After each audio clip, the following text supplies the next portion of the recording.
Hey there my lovelies, and welcome to my BookTube channel, the sci-fi library folks. My name is V, and today I'm going for the end of the year book tag. I already said that I would do this tag in November. Okay, to be fair, it is October still, but I decided I would record this video as long as I can because, as you all know, I never know when I will manage to get to record a video. So here we are in October. Getting this up, hopefully in November. I got my cheat sheets, I got my coffee at the ready, and I still got Halloween decoration up on my shelves. But we'll just roll with it, because Halloween is already kind of initiating the end of fall and the beginning of winter and November, so yeah. We'll just go with that, okay? Okay, I'm gonna take a sip because I'm once again highly allergic today. I don't know what it is. It's actually rainy outside, and because of that we got really bad lighting. But yeah, whatever. We'll make do with what we got. Okay, so first question. Are there any books you started this year that you need to finish? Oh yes, there are some. One of them is The Spirit Bears Its Teeth by Andrew Joseph White. I loved Hell Followed With Us, but I'm so scared to pick up The Spirit Bears Its Teeth. Now in October I will finally, hopefully be able, fingers crossed, to really start reading that book because it deserves my attention. But I know there will be dark themes, there will be hard topics to digest, and I think that's what kept me away from reading it. I've had it on my to-be read, or on my currently reading, on Goodreads since January, I think. So it's about time I read this, and yeah. What better reason to read it than Rainbowween and October with Halloween approaching? So this one I wanted to read very, very badly. I'm finally in the mood to pick it up. Or in the right headspace, you might say, because I know Andrew Joseph White always tackles very serious and important topics.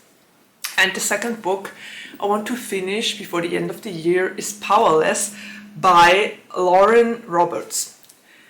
And I started to read this one a while ago as well, and it's such a huge book, and it feels like I'm reading and reading and reading, and then I'm like 2% closer to the ending.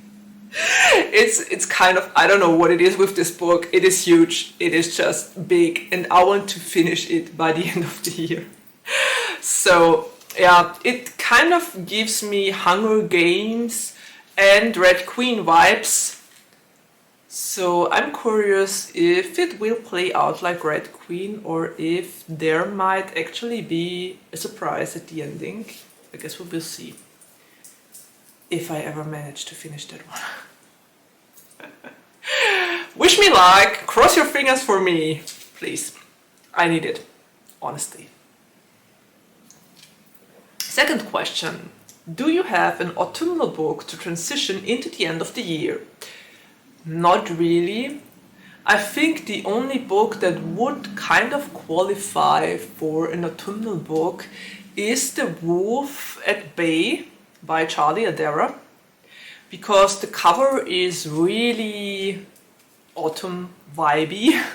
And I think because last year I read the first book, The Wolf at the Door, in autumn during Rainbowween, it kind of gives me autumnal vibes, if that makes any sense. So yeah, that would be the book I would choose for that prompt. Okay, question number 3. Is there a new release you're still waiting for? Yes! Yes! After finishing Don't Let the Forest In by C.G. Drews and my really unhinged review about it, you can read it on Goodreads by now, and you can also read it on my blog. The one on my blog is way longer because I addressed so many topics in there. So if you want the full unhinged, very crazy review with all my thoughts, you better read that one on my blog. I gotta put a link there, but that's beside the point. What I wanted to say is that ever since I finished Don't Let the Forest In, I've been waiting to read Hazelthorn, also by C.G. Drews. And Hazelthorn has a really interesting premise because we got two boys. One is Evander and the other is Laurie. And Evander is an adopted son that lives at Hazelthorn. And then the person who adopted him dies and he inherits everything. And apparently Laurie is the grandson of the man who adopted Evander. And he was supposed to steer clear of him ever since Laurie threatened him with killing him when they were younger. But he's kind of fascinated by Laurie and just can't seem to be able to stay away from him. But then the garden, or more like the forest around the estate, gets closer and closer and wants to get inside the walls. I think it's once again botanical horror. It is a new genre, I think. And I'm so curious about this. If the dynamic between Evander and Laurie is at least as amazing as the one between Andrew and Thomas, then I will gobble that one up like nobody's business. So yeah, I think it is going to be released at the end of October 28th. So I'm still waiting for that release as I record this video. Okay, question number 4. What are 3 books you want to read before the end of the year? Well, first one is definitely Winter, because Winter is the last book that I've kept on my currently reading for years. This year I managed to read 2 books that I've been taking into the next year and the next year for years. And the only one that's left is Winter by Marissa Mayer. And I'm so going to finish this one because I'm on a roll. I managed to get off all the other books from my currently reading, and I will get that one off as well. And 2 other books that I will put on my to-be reads until the end of the year is Lovelight Farms by B.K. Burson. From what I gathered from the blurb and what my sister told me, it's about a woman and the man that are best friends, and she has a Christmas tree farm that is close to closing because she can't run it anymore. And her bestie and her decide to play a couple to draw tourists there and to get more attention. And apparently they also fall in love. So that sounds really nice. My sister told me that it is the perfect Christmas read. So I will definitely read it before Christmas in December sometime.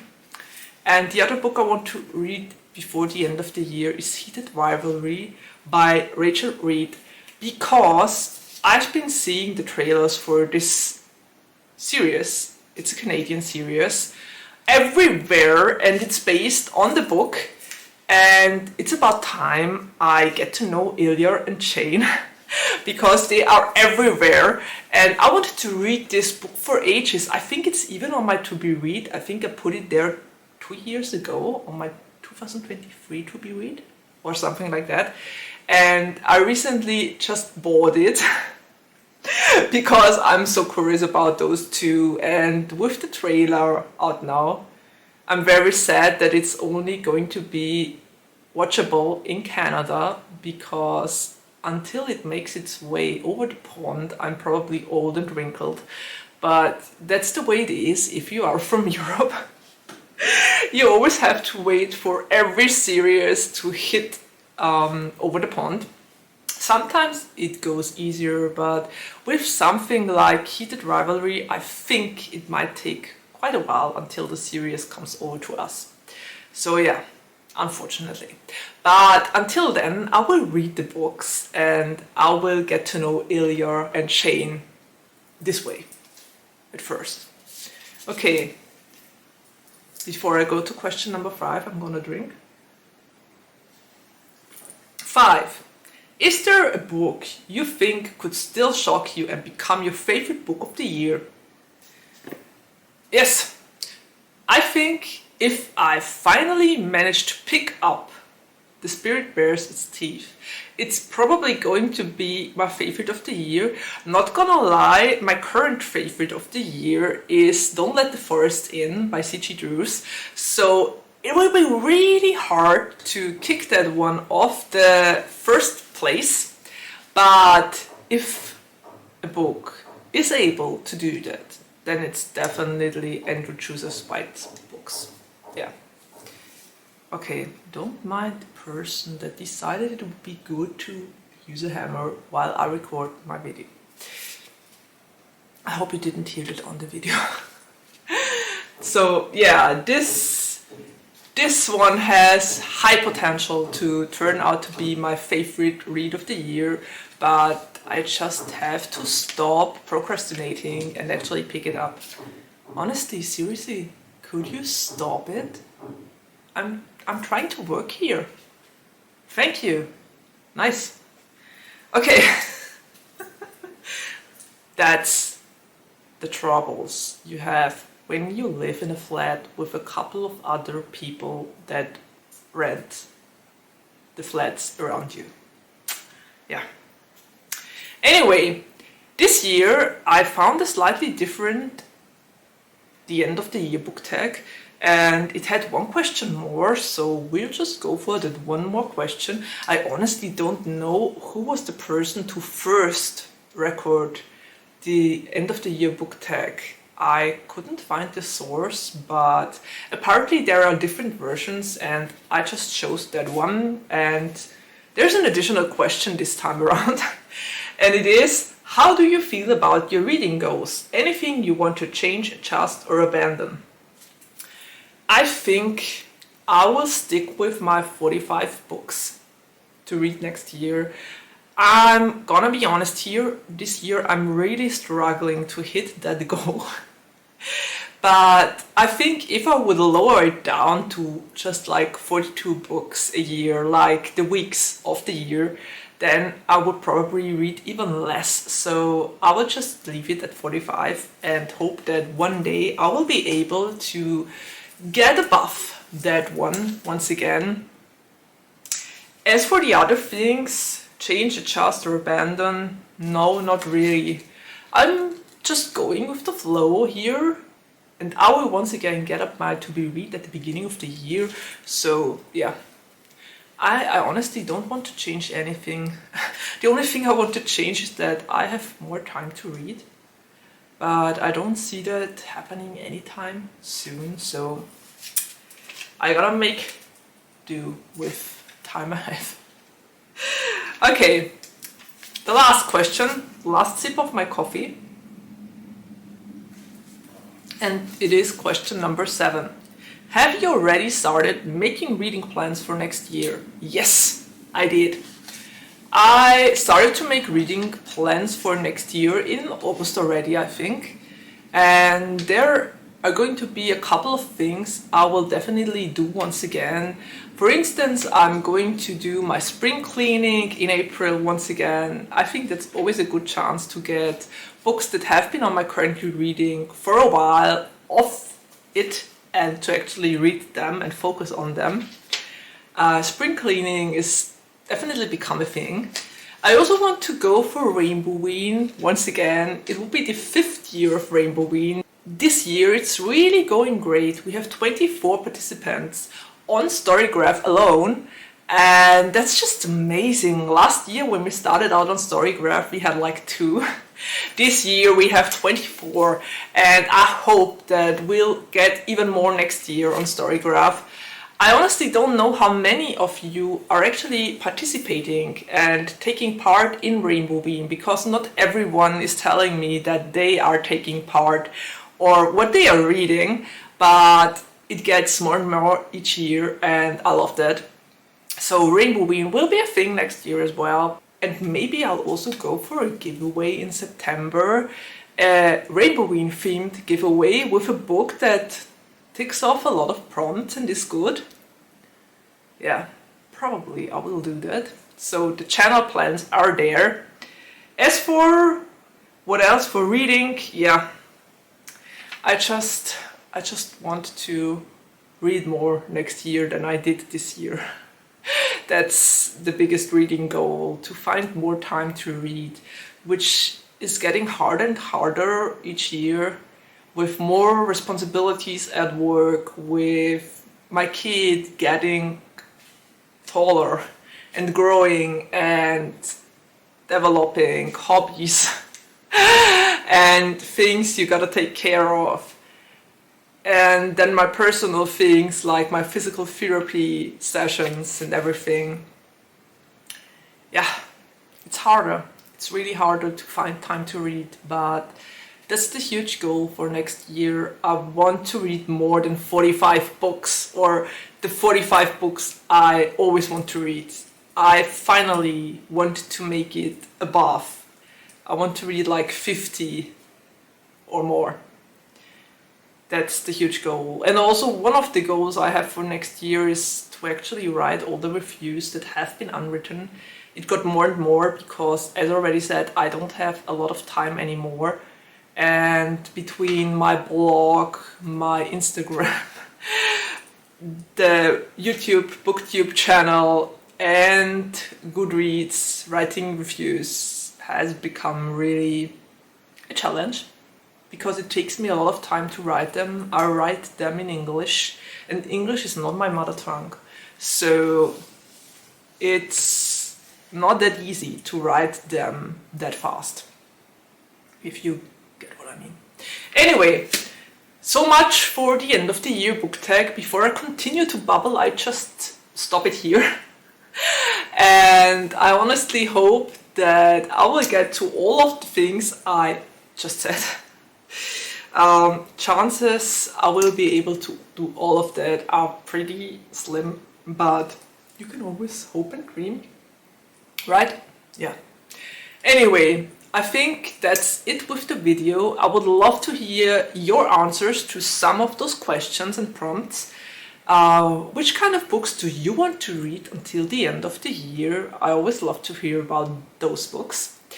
And I would also love to know if you would be in for a giveaway or a Rainbow Wing giveaway next year in September before Rainbow Wing actually starts, so that you could still read it.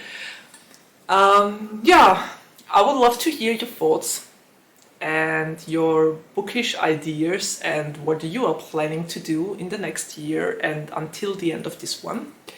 And I guess we're already at the ending of my video, and there's nothing left to say except of take care, stay healthy and safe, and see you around the next time. Bye!